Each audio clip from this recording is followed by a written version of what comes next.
朋友们，大家好！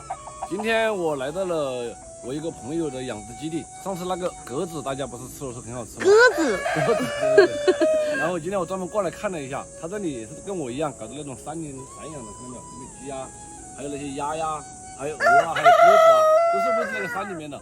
然后我过来跟他学习一下技术，跟他交流一下经验。这鸡吃的好。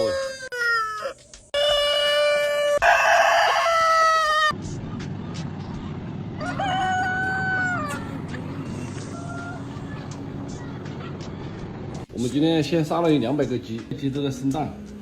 小旺，过来吃鸡。哇，好香啊！朋友们，感谢大家这些年对我们两夫妻的支持。今天我们总共杀了200个鸡，这200个鸡小凤就做过主了，就给支持我的姐妹们，一人只要拍了的就一人送一个。这送只，到时候2只。感谢大家这些年对我们的支持，感谢感谢。我们这个鸡都是吃那个稻谷的，还有吃玉米的，纯粮食喂养。我们这个鸡，建议大家都炖来吃或者红烧，因为我们这个是老母鸡了。大家看到我们的鸡爪没有？是黑鸡爪，鸡爪都很小，这种是土鸡，所以都不大只。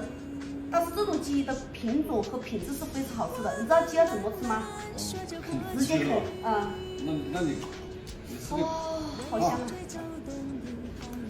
好。还有我们的鸡是一点都不柴的哦，肉质非常的细腻 Q 弹。你看，来，你们看一下，姐妹们，你们看一下，看到这个肉质了没？一缕一缕的，一丝一丝的，大家看到这个肉质了没？非常的紧致。哇，这个汤，大家看一下这个汤，漂亮吧？